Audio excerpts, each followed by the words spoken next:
You're not responsible. It was wrong. Reach out to me. We'll connect you. I will never see, speak, or hear from Aaron Smith-Levin for the rest of my life. I've been raised since the age of 4 to follow orders, do as I was told, or risk losing everything. If we speak out, that's the only way they're going to get the strength to have the courage to do the same. Why the hell does someone have to escape to get out of a religion? I'm still shocked by the evil. This is pure evil at work.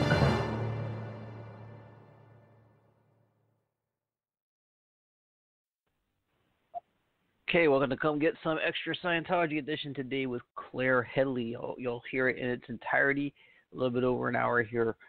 Claire talks about her time in the Cadet org. This is something you don't hear her talk about a lot, and we pretty much cover the gambit. And she did a real good job representing her story here on today's show.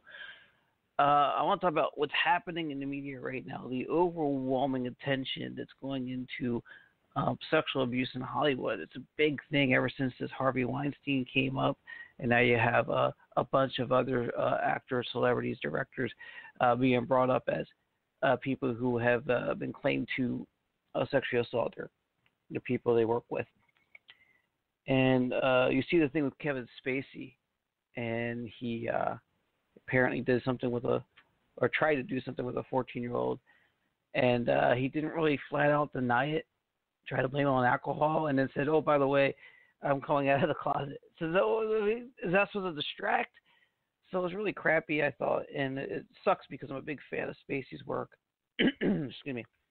And here he is, distracting, and Netflix pulls House of Cards, and it leaves a lot of us who are Scientology watchers or involved in criticizing Scientology or ex-Scientologists. Everybody's looking at this going, well, what about Danny Masterson? He's got a Netflix show called The Ranch, and that 70s show is on there. Why do we have to look at his fucking face and be disgusted by it every time we turn on Netflix? So there's a whole campaign about boycotting Netflix or going to Netflix and saying, hey, why this and not that? Why is there preferential treatment for this guy? Is there a Scientology connection there? And I think something that's missing in that argument, though, is maybe a little more pressure needs to be put on law enforcement over there in California for doing something, because I'm no expert. I don't have anyone on the inside of the case that's working on it or anything, but it's my understanding they've had enough to move forward months ago. So I really wish I understood what's happening, but they managed to get an episode of Lair Remini Scientology Aftermath pulled, which was their agreement. They agreed to pull it and not air it because of the cases ongoing, but to say the case is ongoing, the actual have motion in the case are two different things. And I think attention needs to be paid to this. And, hey, look, kudos to Netflix for seeing that a 14-year-old was assaulted and actually caring about child sexual assault, because if more people cared about it, there'd probably be no Scientology today. And you're going to hear a lot more about that, even a little bit in today's show. We're going to hear a lot more about that in the coming weeks, the next 3 or 4 weeks here. And you're going to hear from Sana Kamula, and you're going to hear from Tara Riley, and you're going to hear from Miriam Francis. You're going to hear things you haven't heard yet or read yet, and you're going to hear their perspectives, and you're going to be amazed at the power these ladies bring to the subject of child neglect and abuse, and of course the other part of it. But right now, let's get right into it. Here is in its entirety, Claire Headley. Okay, I've been looking forward to this for some time. I've been trying real hard to get this one booked. I have Claire Headley with me on the line. Hello, Claire. Hello. Thank you for having me, Chris. I appreciate it. Well, thank you for coming on. I've been really trying to get you or Mark on for a while now, and I appreciate it because I know it's been difficult for you to schedule, so it's great that you're here. And I want to try to talk about some things that you don't always talk about, as well as touch on some of the things that you have talked about in the past, if that's all good with you. Yep, sounds great. All right. So, one of my first questions I ask almost every interview, and it won't really be the same with you and with some of the others, and that is how you got into Scientology, because you weren't recruited. No, I didn't get into Scientology. I was born into Scientology. My mother was recruited into Scientology when she was pregnant with me, She and my father both were participating members at that time in Manchester, England, which is where I was born. My mom was gotten in by her older brother, and so I was born, quite literally born into Scientology, and that was my introduction. It was never my choosing, never my choice, never my decision, never my desire. It was by birth. That's where I landed. All right, and you were like many other children. You were left at a cadet org. Was it the St. Hill location? Yes. So the backstory on how I ended up there was that when I was around 2, my father no longer wanted any part of Scientology. He left. That obviously caused a massive problem for their marriage and relationship, and my mother ended up divorcing my father when I was 3. So after that, I've never known my father. I still don't to this day. I have been able to reconnect with his side of the family, which was great. And it's been wonderful to at least, my goal since leaving Scientology has been to connect with any family not in that hellhole. And I've been very successful at that. And Good. my only regret is I never got to grow up with those people because I was so isolated from any other family than those in Scientology. But nonetheless, it's been a great experience. Anyway, so my mom and dad divorced when I was 3, and shortly after my 4th birthday, my mother joined the Sea Organization, signed a billion-year contract, packed up in Manchester, and we drove off to and arrived at St. Hill, and that's where we arrived. I mean,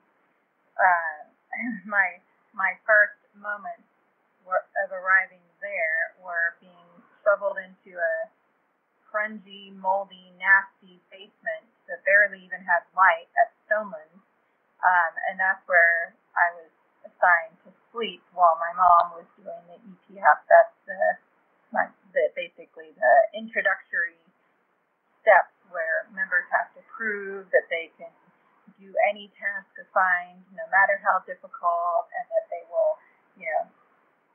just do what they're told. Basically, that's where staff members are programmed to do as they're told and perform as a member of the Sea Org. So that was my first beginning memories of life at Stonelands at 4 years old, and I was handed off to initially the nursery for the first few months, and then I graduated from the nursery into the cadet org. Wow, and what was that? What was your experience with that? Because you hear experiences, you hear some pretty awful horror stories from that. What was your experience? What did you encounter? I mean, no doubt, the day we arrived at St. Hill and Stonelands, and basically right at that moment, I lost my mom. That she was no longer my mother; she was now a Sea Org member. I was in the care of other Sea Org members, not my mom. From that point forward, I was lucky if I saw my mom 2 hours a week. She was working from 8 o'clock in the morning until midnight, and so my battle as a child became fighting for time, attention, and love from my mother. So obviously that's a really bad situation to be in as a 4-year-old. I've often reflected, since leaving and since having kids of my own, it's quite the tenacity of children in an abusive situation is absolutely unbelievable. You as a child in that kind of a situation, you just roll with the punches, but that doesn't mean it's okay. It doesn't mean it's normal. It doesn't mean it doesn't inflict absolutely deep trauma. It does, and it wasn't until I had children of my own that I even could really look at it and think about it. I tell people all the time, my husband didn't even know I was in the cadet org until after we left, we'd been married 13 years by that point. Why? Well, why would you ever talk with those you love about your darkest, most awful moments? You know, that's just how I look at it. It wasn't that I didn't want to tell him. It's just that I didn't ever want to go there. You know, it's really... Anyway, that's probably a long answer for what you were looking for there. But that's fine. Anyway, it was, you know, we no longer had parents. None of us. Many of the children got in trouble. Many of the children, we went to public school, and we were social outcasts because all the other kids toddled to school with their parents or got dropped off. We got shuttled there in a Sea Org bus by a Sea Org member we barely knew, and we were unkempt. We had, you know, crappy clothing. Many of the cadets didn't bathe, stank of poop, had lice. I mean, it was really, really bad. So much so that the teachers, you know, would often kind of try and befriend us, and you know, anyway, there's many stories of that, but it's just, you know, we had no parents, so wow. We were called names because we were, you know, I get it. The other kids did not understand the circumstance, neither did we. And not only that, we weren't even learning normal English. We were learning Scientology language, which, you know, I'm sure you know. You can have a conversation with two Scientologists can have a conversation, and somebody who had no idea what the conversation was about could be listening and would not understand one single word of that. Yeah. Like, you know, a child in the normal world is saying, hey, let's calm down. Let's, you know, just take it easy. Let's sort this out. No, in Scientology, it's stop being thanky. Right. But that's what I grew up with, or, you know, oh, you have an ERC break? Okay. And so, as a child learning that language, then when you go to public school, if you talk like that, you're going to quickly lose any friends you might have possibly had. So this wasn't a Scientology school, this was a regular school. Yep, it was a regular school at West Hoathly Public School, because while public Scientologists could afford to send their child to Scientology schools, a Sea Org member had no money. So right. No way are they going to the Scientology public school. They get to go to, the Scientology private school. They get to go to the public school. So for your daily life, there was sort of a normalization for the conditions you lived in and the way you were treated. So you'd go to school and you would see people had so much better things, so much better lives. Yes. As a child, I longed to just have a normal life. All I wanted was my mom to have money, to live in a house, to spend time with me. You know, I probably at around 6, I decided I would never join the Sea Org. Of course, that didn't pan out, because I quickly learned that if I didn't join the Sea Org, then I was going to be in very deep ethics trouble, as they call it, and a social outcast from the Cadet org, and my mom would be mad with me, and all other kinds of consequences. So I didn't end up being able to stick with that decision, but that was my decision because of those experiences. I absolutely hated the Cadet org. I hated my life, and ironically, this is how little this has been talked about in the outside world. I mean, now obviously more and more cadets and more children who grew up in Scientology are speaking out, which is amazing. Yes. But in 2009, we had an ongoing lawsuit against the Church of Scientology. And so one day, I was called in for deposition by their lawyers, Mark Marmoreau, who is now a judge for the Supreme Court in California. He was the lawyer who was taking my deposition. And one of the first things that they did in the first day of deposition is he pulled out that picture that's floating, that was shown in Going Clear, the HBO documentary, and it's floating around on the internet, that the picture that I'm in of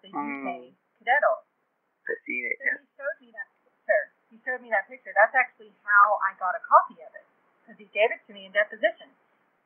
So he shows me that picture, and he says, "Is that you?" And I said, "Yes." And he said, "Okay, and can you describe to me what that's a picture of, blah, blah, blah." Anyway, the point being, after I've described all of that, he said, "So, did you have a happy childhood?" And literally my jaw hit the floor. I'm like, "Are you kidding me with that question? You really have no idea." Anyway, it just, obviously he was told, oh, I was in some, I don't know what he was told, but to ask that question was just absolutely flabbergasting. Wow, I mean, was this something basically just using that picture to say, look, they're smiling, they're happy? Right. Yeah, that means nothing. Like, okay, notice, we are children. We're all in uniform. Ages, the children in that picture, I think, are ages 5 to probably 15 or 16. No parents. We were raised by checklists and statistics. It wasn't my mom putting me to bed or reading me a story or tucking me in. No, it was the cadet coordinator putting me in my, in the girls' dorm, and making sure that I've done my chores. We used to have to weed the whole property. We used to have to polish all the floors where the staff lived. We used to have to clean up the kitchen where all the staff were fed. I mean, these are not normal household chores. These are right. Janitorial maintenance staff roles that children ages 5 to 15 are being required to perform. That's absolutely right. You talk about how it's interesting, and it's probably the wording they use a bit. You graduated from the nursery into a post, basically. Right. And that's not like graduating like, oh, I have responsibilities, now I vacuum and now I do dishes. This is hard labor. Right. That's exactly right. All right. So you talk about how all you could think about was being around your mom, being able to have that that loving relationship and to have that kind of attention. And you didn't get any of that from staff, right? They basically you were. And I think this actually matches some things written in some LRH policy about children. You were basically just nuisances to them. Yep, absolutely. I mean, the bottom line is, L. Ron Hubbard believes that children are not children. Children are adults in small bodies, and that's how they're to be addressed and treated, and that's how their duties are assigned and everything else. So, we were essentially, each cadet was assigned a position. In Scientology they have a 7-division org board, and that covers all the functions. So we were that's how we were run. I mean, when I was 7, I was made in charge of a group of 7 or 8 children who were around my age. Some of them were a little bit younger, and it was my task to make sure that they followed their checklist. That they made their beds, brushed their teeth, got up in the morning, went to school, ate breakfast. That was my job. That's wow. Children. 7 years old. Yep. Was there resentment by your peers, by the other kids, that you were in charge of them? Or is it just normal? No. We were all so miserable. I mean, yeah, maybe. There were definitely rebellious kids who got in a lot of trouble. I don't know. I wish I had been a rebel. I just never, I only had my mom, and I never knew my dad. I was kind of desperate to try and keep my mom at that point. And they hold that over you? Of course, absolutely. Children who misbehaved, they would get punished. I mean that, and a good friend of mine, when I was 6, her mom was declared a suppressive person. Boom, that's it. My friend no longer had a mother. The mother was gone, and she never saw her again. Oh, they actually made good on the threat. Oh, yeah, absolutely. Oh, my God. So I knew, disconnection was not a myth for me. It was a reality. I knew kids who did not have parents because of disconnection. Hey, I never knew my dad because of disconnection. I didn't understand that until years later. he vaporized out of my life when I was 3 years old, and I assumed it was my fault. And there was no one to tell you it wasn't? No, absolutely not. In fact, years later, my mom told me, oh, when I divorced your dad, you stopped talking. You just wouldn't talk anymore for months.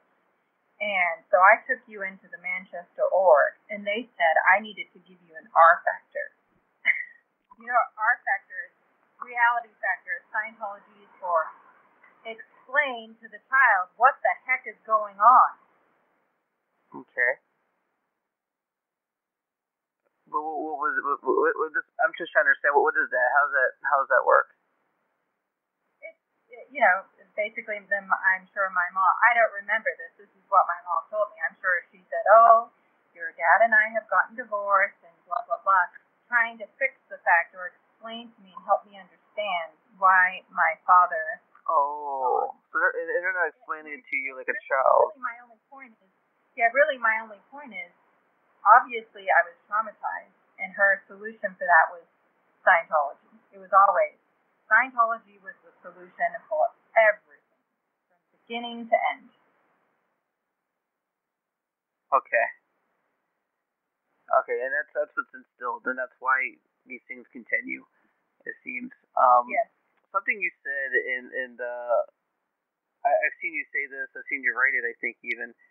You talk about when your mom came to you, because I guess it was a pretty intense moment for you, because your mom was going to tell you she wouldn't see you for months, which you already were seeing her barely, and it was the way you worded it that stuck with me. I messaged you about this recently, and this is just the way you said it was. When my mom came to me where I was working at 6 years old, and it just everything stopped for me when I heard that line. I understand. Which is funny that you say that, because of course, to me, my childhood was just my life experiences. And yes, I had some ideas here and there that my childhood was not the same as someone else's childhood. But that didn't necessarily help me reconcile with, I've always looked at it again from the perspective that, hey, if you don't know what normal is, that's normal. How do you recover from that? How do you can't ever get your childhood back. You can't ever retrieve your family bonds. Those are gone forever. They just are, and some days I'm angry about that. Some days I'm very sad about that. Other days I just go, my mom has made her choices. She made the decisions she made. I'm willing to forgive her, but not while she's actively making hate videos against me. I've never said anything hurtful about her other than that she was a young mother. She got pregnant with me when she was 17, and she made some very bad choices. Choices that I, over my dead body, would make. Like, never in a million years would I let my children get anywhere near something like that. So I get it. I don't know what to say beyond that. But yes, when I was 6 years old, I was working with the Cadet org, just doing my tasks. I very rarely saw my mother, and that was just normal. And she came to see me, and she was crying. And she told me, look, I'm really sorry, but I'm being sent on a mission to Europe for several months. We were in England, so she was going to be going on a tour all around Europe with 2 other staff members to recruit new members into Scientology and the Sea Organization. And she said, I've queried it. I tried to explain to them that I'm a single mother. Yeah, I'm sick. I'm like, really? Boil it down. What this means is I'm not going to see my mom for months, and I'm not going to get to spend Christmas with her. And so I was assigned to a family I barely knew, and they were supposed to keep an eye on me while my mom was gone. And she sent me little postcards from Switzerland and Germany, and that was it. I didn't see her. It sounds like your mom did care. It seems like when I talk to people from the Cadet org, I talk to people from their childhood, that there is a bit of resentment towards the parents because they left you that way, and because you can't see doing that yourself because you had that experience. Right. It feels like, and I don't want to excuse anything that had to do with hurting a child on your own, but the idea that it seems like the way the brain works, the way you think of things, the way you accept things, the way you process things is reshaped and reformed so tightly within the realm of a cult like Scientology that this was absolutely in her mind, this is the right thing. Yes, yes, and that's where Scientology is just dangerous from beginning to end. Because when you can get someone to essentially absolve themselves of their parental rights and responsibilities and turn over their children completely to strangers, really, and in some cases pedophiles, and not even see your children, that's dangerous. Now you hear a lot about the abuses in Scientology, the pedophiles, the sexual assaults, the physical abuses, and we talked a lot already about the mental abuses. But when you talk to a Scientologist, even an ex-Scientologist, especially if you weren't around it personally, it's like, no, that doesn't happen. That's not like that. But it seems like it was a lot going on. Did you witness stuff like that?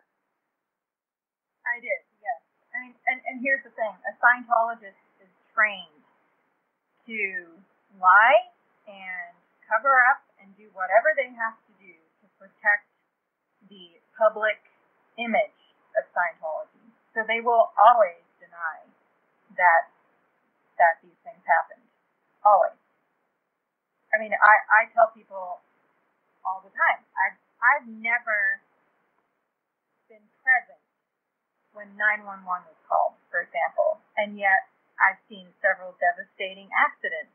You know, I've never seen a pedophile reported to the authorities, and yet so there was an instance when I was 7 or 8 years old. My friend and I were playing at St. Hill, which is where the staff worked, and a 40-year-old, approximately male staff member was trying to get my friend and I to go play at his office. Well, I didn't want any part of it, but my friend went along, and I don't want to go. And she's like, oh, well, I'm going to go, and he molested her. That was never reported to the police, and that girl is still in Scientology to this day. Did you tell any adults that you suspected something, or was that too much of a dangerous thing for you to do for yourself? No, well, I didn't. See, that's the thing. I didn't. It's not that I thought he was going to do something. I just was creeped out. And then afterwards, my mom was asking me about it. She said, what happened with you and Heidi? And I said, well, we were playing, and this person wanted us to go to his office, and I didn't want to go. And she said, why didn't you go? And it was almost like an undercurrent of blame, like as if I knew something was going to happen.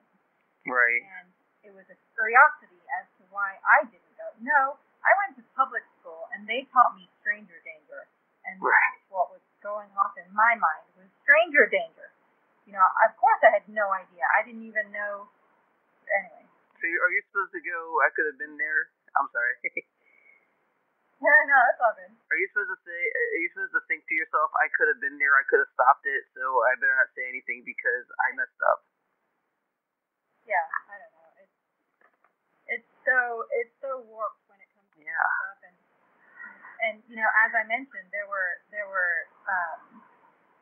sexually abusive situations I was in the cadet or with other cadets, older cadets, and there was just no parents around, and so I never reported it. That's the thing. It's abuse of children to such an extreme degree. I think that, and thinking about it as a mom of 3 boys now, it blows my mind. I mean, when my oldest son turned 4 years old, it hit me like a ton of bricks. Like, oh my God, that was me. Oh God. And my mother was the organization. It's just,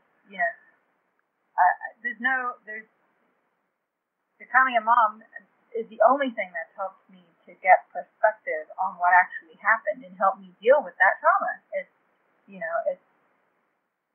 It's very difficult, and that's where, for the handful of cadets and children who were raised in Scientology now who are speaking out, they have my utmost respect, because it's hard. I know how hurtful it is. I know how desperately all we ever wanted was a loving family and a mom or a dad who would stand up for us and protect us, and we never had that. And many of us, I think, are still fighting for that now, and as a result, maybe not in a position where they feel comfortable speaking out. For me personally, standing up and speaking out was the best thing I could have ever done, because ultimately I was pushed to that by Scientology, and because in 2008 they sent child services to our house, and I had not spoken out against Scientology up until that point. Oh, wow. I was okay with that. I was okay with Mark doing that, even though I was scared. I was fearful. I didn't like it. It went again. It was very, very hard. But the second they sent child services to our house, and the gentleman who came was really nice, and he just said, "Look, we got an anonymous tip. We checked it out. It's clearly bullshit, but by law we have to come here, and we just want to tell you need to watch your back." Of course, I had no question. Okay, great. Thanks for the heads up. And I remember closing the door after that conversation, and it was, that's it. This is bullshit. Excuse my language, but I was like, game off. I'm drawing the line in the sand. I don't agree to silence anymore. I am going to talk about my experiences. All bets are off. I don't agree to silence anymore. I'm not going to be bullied by these people. And damn right, I'm going to make sure my children are never in a position where they feel bullied or intimidated or scared or anything of that nature in regards to telling the truth of what happened. Can I just say, oh my God, part of my language, but these motherfuckers, that's what they do. Of the people who protected people who hurt children and still do to this day, these people you're talking about from the 90s and the 80s doing this thing, how many people have they done that to since then, because they're still walking free today? And they send child services to your home, and what does that do to your children, that they think, oh my God, am I going to get taken away? Yeah, well, my children were 2 and 2 months old. Okay. That happened. Okay. So they weren't thinking about it. Okay. No. And it really was entirely, absolutely ridiculous. But, it woke me up to the fact that, hey, I tried to leave. I tried to shut the door on the darkest, most awful years of my life and just walk away. But Scientology would have none of it. They're going to continue to harass and bully me. And therefore I go, okay, good. Then I'm going to tell my truth. My voice will be heard. Yes. Love it. That is awesome. That you're being heard, not any of the other stuff. No, I know. I get it.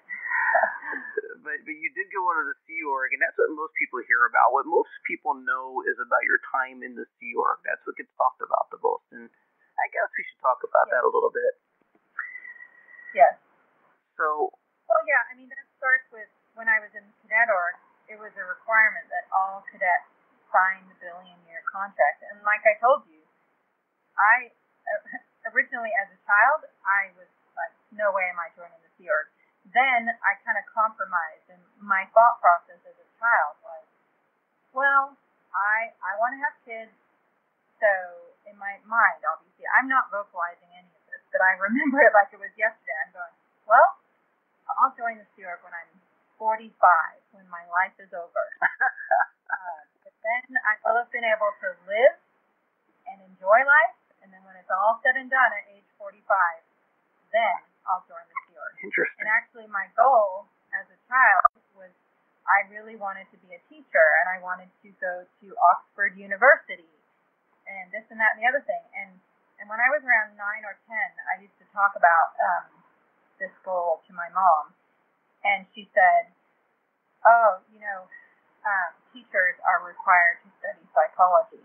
And boom, just like that, she shot the arrow that popped my dream. And because, of course, I was raised to believe psychology and psychiatry are the most awful, God-forbidden subjects on this earth that you cannot possibly study. And they are evil, and they are destroy people, and everything else like that. So she killed my dream right there. But anyway, so I ended up signing a Sears contract when I was in Cadet when I was around 7. Then my mom actually rounded out of the Sears when I was 10. She had remarried, and she got pregnant, and the rule had just changed right when she found out she was pregnant, to where children were not allowed in the Sears. So she was actually told, you can have this baby, but it will be the last baby born into the Sears. Wow. But you can stay and do this if you decide to. Well, she decided to take a 1-year leave of absence to have the baby and then go back into the Sears, and she never ended up going back. She paid a freeloader bill. She remained in good standing as a Scientologist. She got sex checks, so she was basically interrogated for her crimes as to why she had left and all that, and she remained married to my stepfather, who was not actually a Sears member. It was a very complicated mess. But so when she was in the process of routing out of the Sears, she was on heavy manual labor and being interrogated, and several Sears members started grilling me to get me to stay in the Sears. And so they were trying to get me to, they knew my mom was going to leave, but they wanted me to stay. And I was, I don't know what to tell you other than that. I was like, no way in hell am I staying here. And even though I was, all my friends wouldn't talk to me anymore from the Cadet Org, because I was now, an outcast, because my mom was leaving, and yada, yada, yada. But I didn't agree to stay, but I still continued to do services at St. Hill. And then I signed another billion-year contract when I was 12, another one when I was 13, another one when I was 14. And when I was 14, by that time we'd moved to California. When I was 14, the recruiters were heavily on me. I mean, there was 2 or 3 recruiters from Flag who were, they just they wouldn't leave me alone. Like, they were calling off the hook. They would show up at our house. And at one point, I broke down in tears with my mom and my stepdad, and I said, I need your help. I cannot get these people off my back. And my stepdad said, well, wait a minute. You did the professional TR's course. That's the communication drills in Scientology.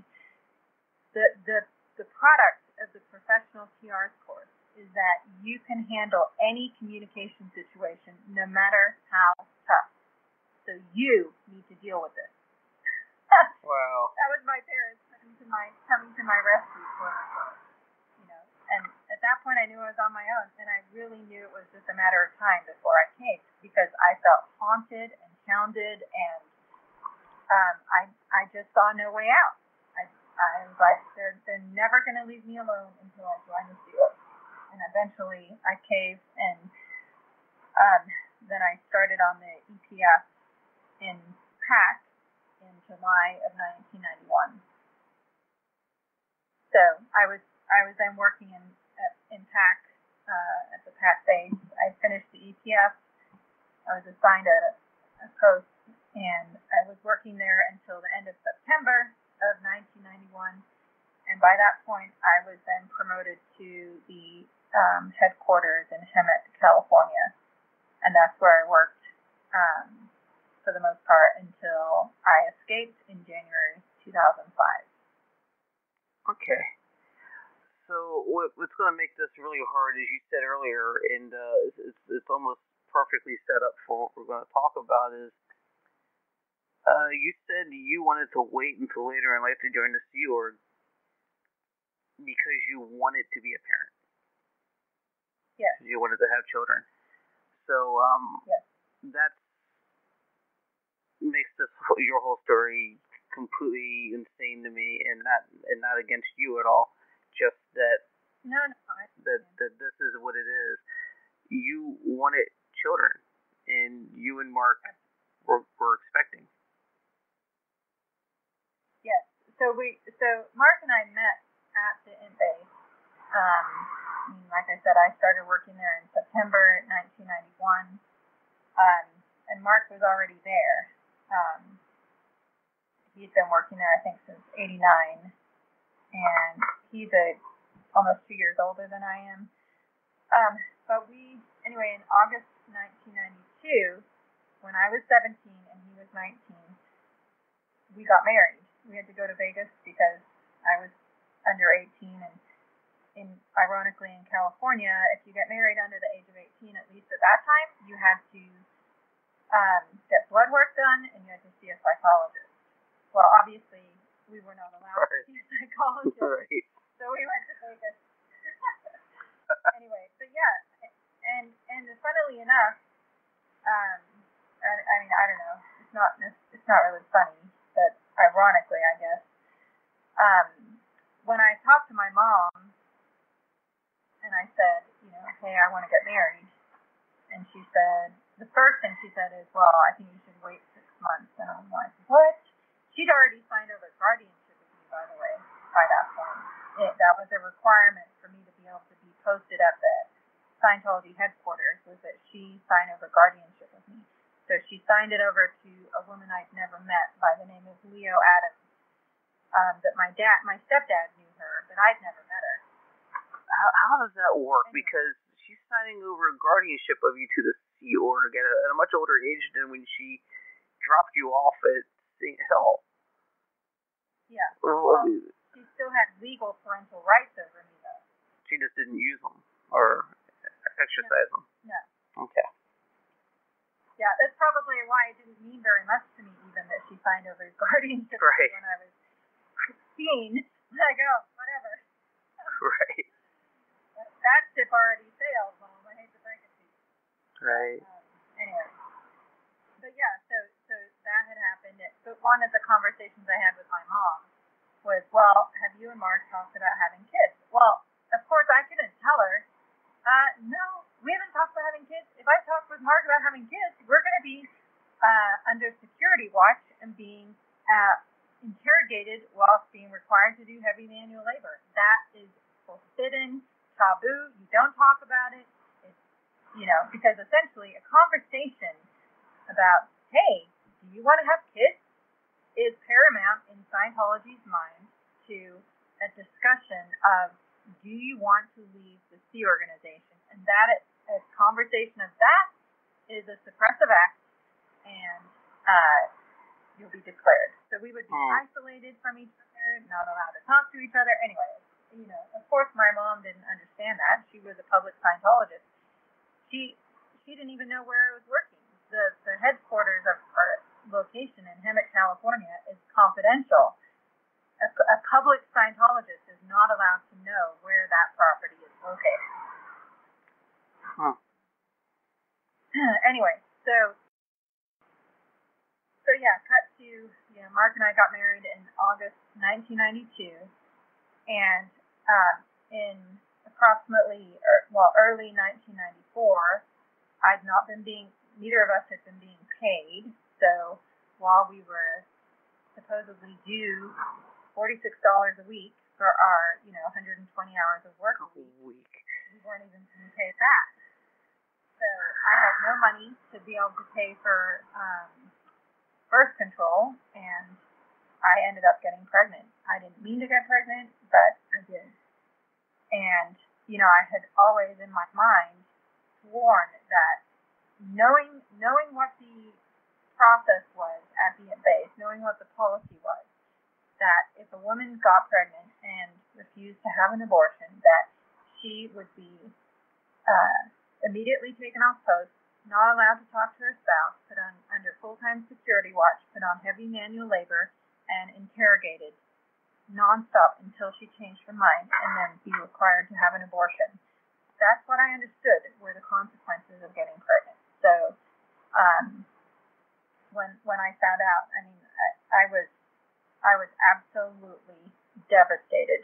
You know, what should have been a joyful moment of, wow, this is amazing, was the worst thing that could possibly have ever happened to me. I was heartbroken, devastated, scared, and I could talk to absolutely nobody about it. I mean, it was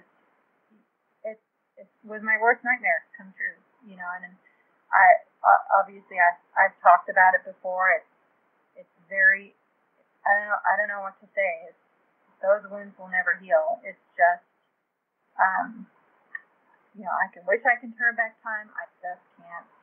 And the only thing I can do is, you know, expose the abuses of Scientology. And I will say that I know since I started talking out on this subject, I've had people contact me who are still in Scientology under the radar, and they've given me names of couples who have been allowed to leave and have children because of myself and other people like me who had the same experience of forced abortion, speaking out on this subject. And that's the only, you know, peace I can find with myself and with the world. Wow, you're making a difference.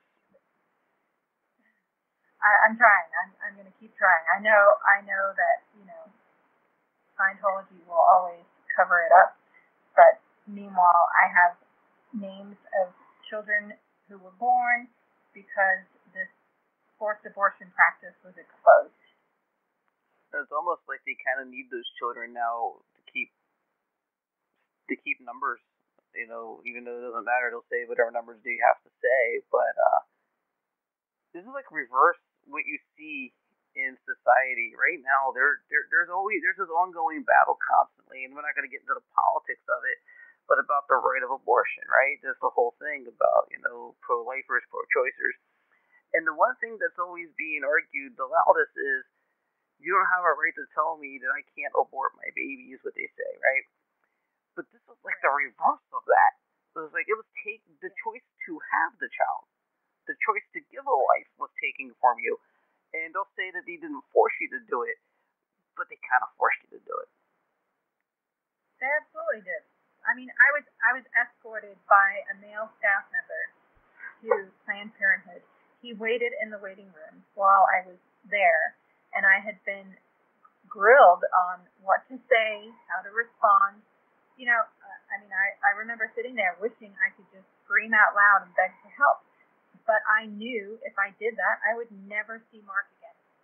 I never would. They would cart me off, and that would be that. I'd never see my mom. I'd never see my family. I'd never see Mark. I'd be entirely on my own. And I'm sorry, you know, like I said, I wish I could turn back time. But the problem is, at that time, I was 19. You know, but it was absolutely a breaking moment for me, for sure. And, you know, at that moment, I decided if I ever got pregnant again, I would absolutely fight them to the, you know, hard. And unfortunately, I did get pregnant again. But this time, I was in Clearwater, Florida. I'd been sent down there. By that time, I'd been promoted to RTC, Religious Technology Center, which is pretty much as high up the food chain as you could get in the C organization. It was great. That was kind of David Miscavige's personal organization. And so I had just arrived in that organization. I was sent to Clearwater for training. Mark was in California, and so it was so bizarre what happened. But we were in a meeting like for 8 hours straight, standing up. I was wearing heels because I was in uniform. And David Miscavige was coming in and out of this conference room all day, yelling and screaming at 20 RTC staff members, and I was one of them. And probably about 5 hours into the meeting, I collapsed, and 2 staff members standing next to me caught me, otherwise I would have completely hit the floor. It was one of those where you see scars and you just collapse. And they carried me out of the room, took me to a private room, had me lay down, and about 20 minutes later, and Chris, I had no idea I was pregnant. I did not know. And 20 minutes later, they bring me a pregnancy test, and they do this test. I'm like, what the heck is going on? Anyway, it was positive.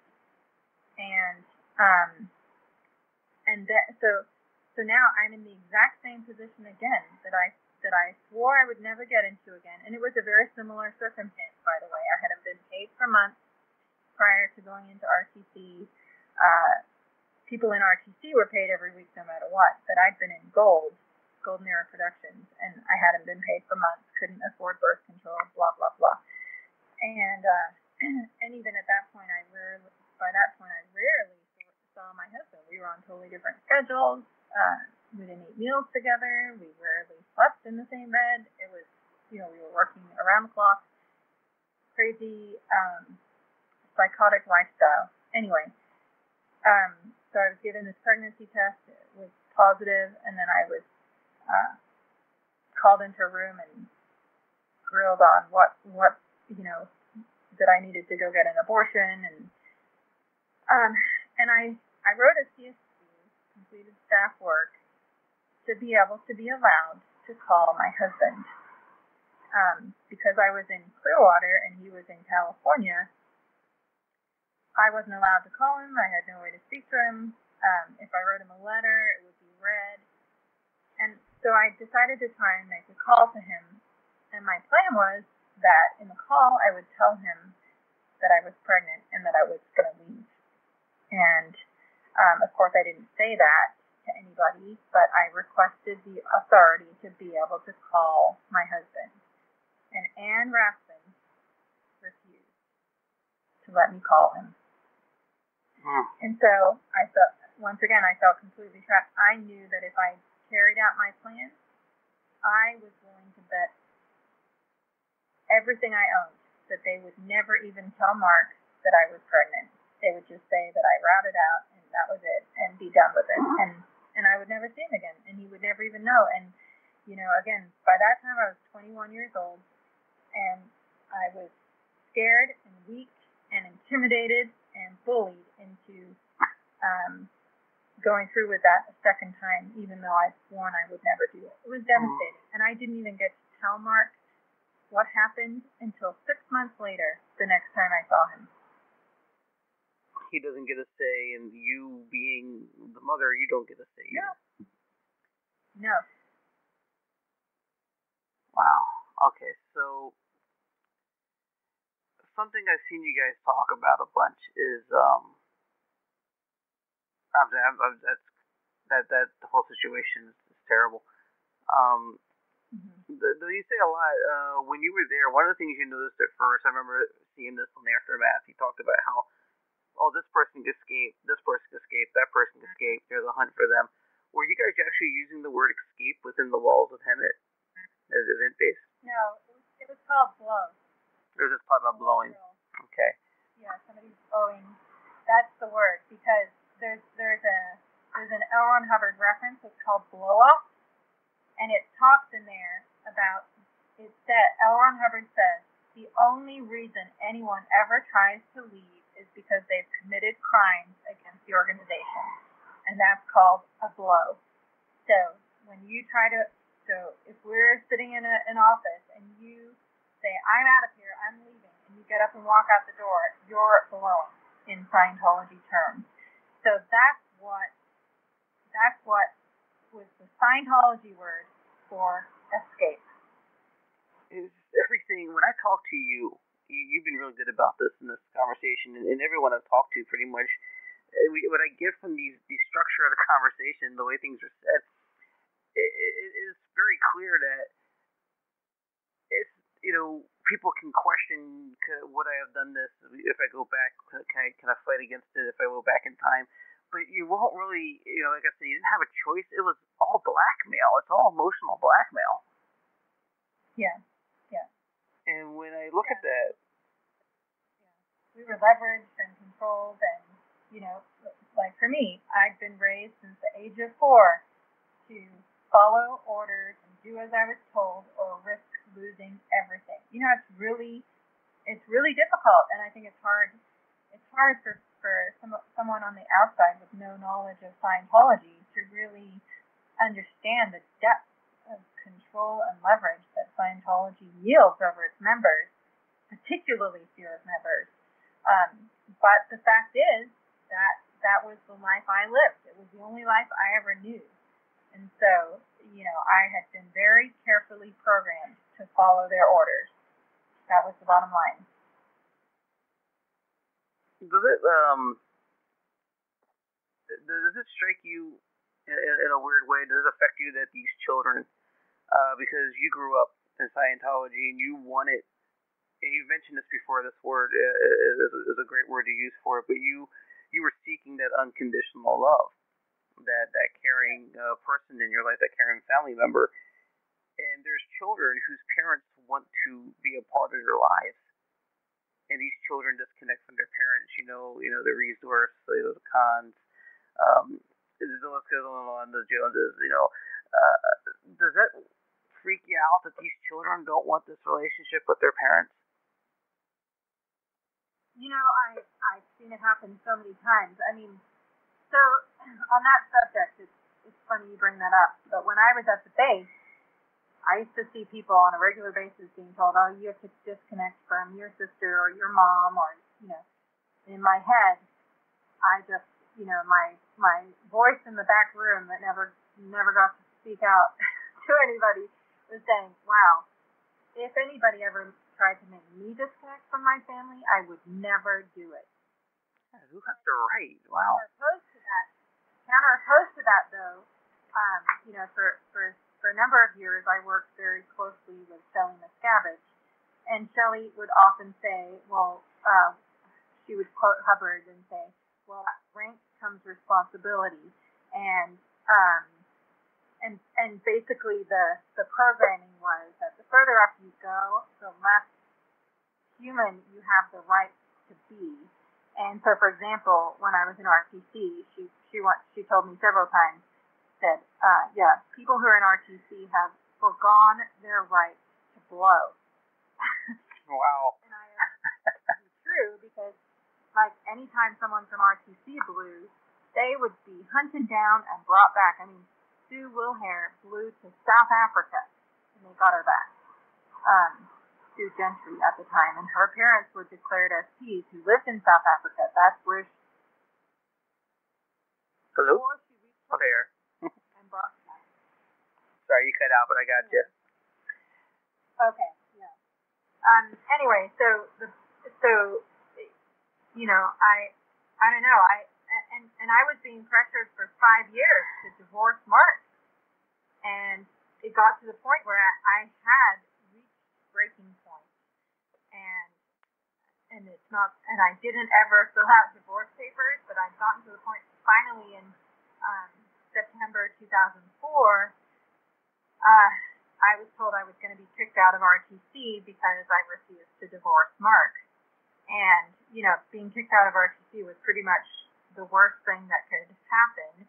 Not because I wanted to remain in RTC, but because getting kicked out of there was, I was going to be, I don't know what, now in sad repute on David Miscavige's dad's side because I didn't follow the order to divorce Mark. Right. Would you possibly be RPF? Yeah, that's after that is when I ended up in the beginning formation stages of what's now known as the whole. Wow. It was starting back then, and that's where I ended up because I refused to divorce Mark. Anyway, the point being that when you're in that life, I thought, oh, I'll never divorce Mark. I'll never disconnect from my mom or my family or any of these things. But you say that without having the pressure brought to bear. And when the pressure is brought to bear, the bottom line is any person has a breaking point. And that's how children disconnecting from their parents, parents disconnecting from their children. I mean, and it's the exact opposite of what should be the product of organized religion. Bring people together. Organized religion is supposed to be about building family bonds, not about controlling people to follow orders. Wow. I'm firmly of the belief that Hubbard knew exactly what he was getting into. And there's an advice where, so it's an LRH advice, it's not broad public knowledge, but where he defines religion as implants on a whole track designed to control people. That's what he considered was the definition of religion. Well, that says a lot. Well, he's projecting what he's doing, and that's with almost every policy, with every instruction, with everything we see, right? I mean, it's just all a projection of what they do. Yep, that's right. All right, so I'm gonna try to do a speed round here because I know we're running short on time for you. Yes. Did Mark ever talk about being involved in any smear videos, or were they being done when he was in Golden Era Productions? No, not the way they are now. I'd love to be a fly on the wall. Oh, God. Go ahead. Yeah. No, I know. I mean, but certainly, yes, they've done videos to try and influence court cases and things of that nature. And to me, this is just a new low level of despicable actions on the part of Scientology that shows people how far they will go to hide the truth of what they're doing. Yeah, I'll say this: one of the biggest stories with you, I will not get into because everybody else does, and it's just not important really, is how you were involved in some celebrities' auditing sessions, and you were the one that was determining if the needles float and all that good stuff. Yeah. Being involved, I know you don't want to talk too much about it because you have respect for other human beings, so you're not going to out what people say in all the sessions, I'm pretty sure. In your estimation, just generally speaking, celebrities, they have a pretty good idea of what they're turning a blind eye to? In your opinion? Yes, I absolutely think so.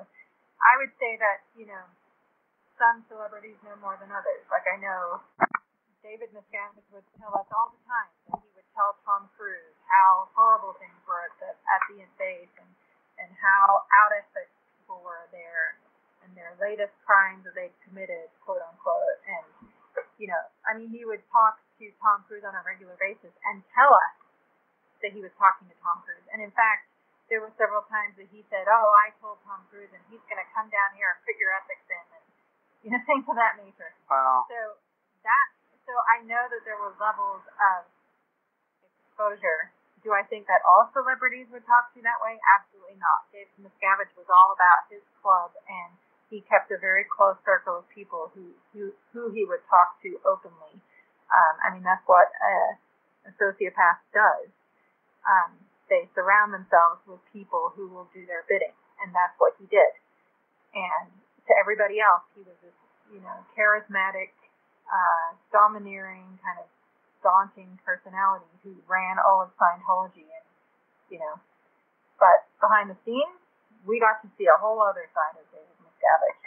So, But to answer your question, I think that, celebrities like anybody else, like me or anybody else, was leveraged and controlled just the same. Scientology had the power to take their children away or take their family away because, we all know how heavily Scientology pressures you once you're in Scientology to bring your family in, and even Tom Cruise did that. So, there's nobody that was exempt from the power that Scientology yields. Wow, okay, wow. I want to clarify something real quick, and that was interesting. I think there's some nuggets in there that I appreciate you saying that. The escape itself, if I understand correctly, help me understand this, because I've looked at it and I watched these videos and I read it and I saw the documentaries, I've seen the things you've done and heard you talk, but I can't remember exactly. Mark blew without telling you he was blowing? Yes. I had not been home in a week, and he radioed me actually at 4 o'clock in the morning and asked if I was coming home. And I said I was going to try and come home and at least take a shower. Anyway, long story short, I never made it home. And he had been told he was going to the RTF the next day, which meant he was going to get shipped to LA and he would never see me again. And so he took off. So does he do that hoping that you're going to follow suit somehow? Is he not? I mean, he doesn't know. He doesn't know if he's ever going to see you again. No, he had no idea. We'd never talked about it. We had never talked about leaving. And, you know, of course, I was devastated, angry, upset. Like, what the heck? You left me behind. But like we talked about with Leah on season 1 of Aftermath, episode 5, he didn't know if I would rat him out. And honestly, I don't know if I would have either. You know, blowing or escaping out of there was very scary to me. I had no idea. I knew my family wouldn't help me. I had no contacts to the outside world. I'd never held a job. I had no education. You know, the only thing I'd ever done was work for Scientology. I was born into it, raised in it. That's all I had. The only world I knew. So the thought of escaping from that, while exhilarating, was also very scary. I told people before, you know, the thought of following Mark out, I mean, hey, Chris, don't get me wrong. I packed my bag that night and hid it under my bed. There was no doubt in my mind I was going to follow Mark. But had the circumstances been different, that he had told me beforehand, I don't know, my fear might have driven me to call security and say, oh, stop him from going. We can't do this. You might still be there. You know, the programming was such that I don't know. Even though I wanted to leave more than anything in the world, I was miserable. I couldn't even eat anymore. I'm 5'7". By that point, I was 105 pounds. Oh. I hadn't had dining privileges for 6 months. I was living off protein bars because I refused to eat dinner by the trash compactor for an entire property that stank like rotten food. You know, I refused to do it. I'm like, this is degradation of human beings to the point that you know, so I was in very bad shape. Physically, emotionally, spiritually, I was a wreck. Anyway, so I didn't know if I would turn him in, so he saw a window and he took it. And initially they tried to use me to get him back. In fact, Jenny Linson radioed me I think 2 nights after Mark had escaped at like 4 o'clock in the morning, and she said, David Miscavige orders that Mark be brought back. He's going to go back on post. Yada, yada, yada. So while I was planning to escape as well and follow Mark, A, I had to figure out how I was going to do that, and B, if now I just got told they're bringing him back, the worst thing in the world I could do is blow. No, he comes back. Yeah. And then my vision was I'd be racing down Highway 79, and the security truck would be bringing Mark back, and we would pass, and that would be it. I would still never see him again. Wow. Did he work you over mentally? Did he try to convince you that he deserted you and he wasn't worth worrying about? Absolutely. Yeah. Absolutely. The first one, within an hour of him escaping, I was trying to go after him, and initially they were going to let me because I was quote unquote, you know, high up, blah blah blah. But the bottom line is their unspoken rule book requires that they not involve spouses in recovering someone who's escaped. You'll get convinced to stay. Because 9 times out of 10, the spouse will escape too. That's what happened. So I was getting ready to go after Mark while he was, you know, driving off on his motorcycle. Security was going to take me out there to convince him to come back. But then Sue Wilhair, again, said, nope, you can't go. And then I got told, yeah, no, Mark's gone over to the dark side. He called the police, which wasn't even true, as I now know. I've seen the police report from the incident. A passerby saw security run Mark off the road, and they called the police. And for that passerby, that stranger who I will never know, I owe my life. Wow. Everything would be different. Yeah. You know, I do something with every guest here. You might have heard of called 10 questions. A little fun thing to do at the end. Sometimes some are serious, some are fun. If you don't like them, you can pass. You wanna participate? Sure. Okay. Before we do that, I just want to say real quick, I'm really happy for you, and I think you're probably in a good place now. I bet. I know this stuff you'll never be able to get past, and that's understandable. But I've seen the photos. I've seen the natural, unbelievable joy in your entire family. When you guys are enjoying your family to the fullest, it seems. And I couldn't be happier. In a world where marriages and families don't always stay together anyway, without a cult, coming from where you came from is a testament to what you guys have. And I'm really proud of you guys and happy for you guys. Thank you very much. I really appreciate that. Yeah, Mark and I just celebrated our 25th year of marriage. Congratulations. That's something in and of itself. Yes. Yes, I think ex-Scientologists who grew up as a second generation sometimes become better parents just because they understand, what they missed out on, and they want to give the best to their kids. And that's a great thing in that respect.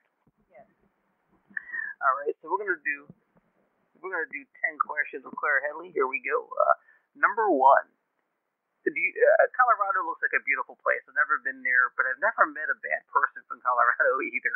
Do you ever have any aspirations or thoughts of leaving Colorado and trying a different environment, or you like it where you are? We love it here. We are so happy. It's a beautiful environment, amazing people. We are so happy here. Oh, good. All right. Number 2, pancakes or waffles? Pancakes. All right. Number 3. All right, this might be a tough one. Okay.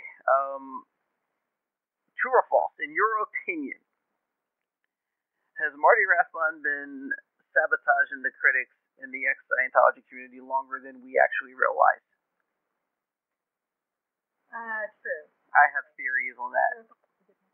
Yeah, that was true or false. I have theories on that too. So, okay, I'm new to this also. I try not to give all my theories, but Chris, I considered Marty a friend. I really did. Yeah. When somebody so intentionally throws all their friends under the bus, I have to say, I'm sorry. At some point, I don't wish him evil, but he has done immense damage to people that I love. Yeah, and not to extend the interview anymore, but just real quick, what brings this up is there's a certain irony to me to this, because you mentioned briefly your lawsuit against Scientology, and they used all kinds of loopholes and things to get you guys to owe them money for court costs, which I'm sure they try to use as a win for them, but it's just everybody sees through it. But they tried to absolve you of your debt by trying to convince you to give information on Marty Rathbun and other critics. They wanted you guys to sell out. Yes. And we have that in writing. And the great irony of that is sort of what we're seeing from Marty. And it's I wonder if they couldn't get to you guys, so they went to him. Anyway. Like I said, their approach is control and leverage. Obviously, they found a way to control and leverage Marty. Whatever way that is, that's the beginning and the end of it in my mind. Okay, very good. Number 4, complete this sentence. My kids really make me... Oh, that's a tough one to fulfill in one sentence. My kids really make me grateful to be alive. How about that? That's a wonderful statement. That's something you can't. It's something you won't go back and go, I shouldn't have said that. Number 5. Do you agree constitutional rights can be abused, but should also be subject to legal scrutiny. And I think people hide behind these constitutional rights. What do you think? Okay, sorry. Say that question again. Yeah, constitutional rights can be abused, and they should be subject to legal scrutiny. Often, constitutional rights are used as an explanation or excuse to do terrible things. Yes, I do agree with that. Okay, and another sentence to complete. Number 6. Raisins are... Razors? Raisins. Not razors, no. Raisins. No, I'm like, what? Raisins are an ice snack? Okay, good, okay. There's no telling what reactions you get, so I ask questions like that. Number 7. Since being out of Scientology, what's the best thing you got to do that you wouldn't have done? Besides family stuff. Enjoy every single day of my life. Sounds solid enough for me. Awesome. This might be a tough one. Number 8. True or false? There is hope for David Miscavige. False. You know, I hear... I agree with you, but I hear his dad talk, and it makes me sad to think that way, though, because I think he has hope, and it's just well, sure. It's tough. I have hope for my mom too. That's the nature of family. You never real people in the real world don't ever throw in the towel on their family. Right. Unlike Scientology. Right. Unlike in the world of Scientology. But for me personally, my experiences and what I saw, that's my answer. Very good, very good. Number 9, what's your guilty pleasure? Guilty pleasure. Yeah, we don't have to go all sex check on it, just whatever's acceptable to say. Tiramisu. Okay. All right, and number 10, do you have any messages for anybody disconnected, your mom, anybody that you want to say? In case they hear it. I love them. I forgive them, but they have to prove that I can trust them. We have so much lost time, so many burnt bridges. Not to turn this into another story, but the fact is, I almost died in 2013 when my youngest was 6 weeks old. I ended up in ICU, sepsis, and I almost died. It could have gone either way. And at that moment, I found peace with the decisions my family have made, and I realized the people who love me were there with me, around me, and for my kids' sake, and for my sake, and my, well-being, emotionally, spiritually, and everything else. They've made their decisions. I'm not trying to change them. I certainly hope that they will change them on their own, but I'm living my life, and I'm doing what I know to be right, and I'm living the best life I can live, and that's what I'm going to keep doing. And I'm grateful for every day I have on this earth to do what I can. All right. Well, you keep being amazing, because I think your joy and your output into the world rubs off on others. I think people see it, and I think it brightens other people's days. So keep doing what you're doing. You're doing great. I hope so. That's very kind of you to say. We're all only human. No one's perfect, and I know that better than anybody. So, we just try to make the right decisions and do the right thing by those we love, and that's the best we can do. All right. Well, thank you so much for taking the time and being so open, and it's been great. Thank you for being on the show. You're very welcome. I appreciate your time, Chris. Thanks for what you're doing as well. No problem. Every voice counts. Every voice counts. All right, so that was Claire Headley. Great interview. I really appreciate her. Again, thank you, Claire, for being on the show. Next week we'll get to Sina Kamula. So if you're very sensitive about the subject of child abuse, sexual abuse, and the like, and suicide, all these things are discussed very in-depthly next week. You'll get the full interview, I believe, on Thursday. Just keep checking back with me because I'm not sure. I believe on Thursday I might give you part 1 of Tara Riley, because that was a 3-hour interview, so I'm splitting that one up. She had a lot of interesting things to say. That also, just a warning for you all out there, if you're sensitive to talk of suicide, that is going to be prevalent it's very important, and I really think you guys will get something out of it. So for now, I did get a call come in. Now, I usually don't take calls on pre-recorded interview days. Last time I did that was a nightmare, as you all might know. Some of you might know. But I usually don't take calls during the show, but the call went away. So if you have a question, something important you want to say, just email me, cgshere@gmail.com. I will respond either privately or on the air, whatever you prefer, so we can follow up if you need to. For now, stay connected, and that about sums it up. See you next week.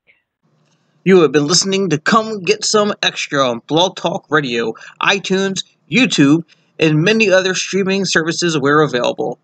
As always, stay connected, and that about sums it up.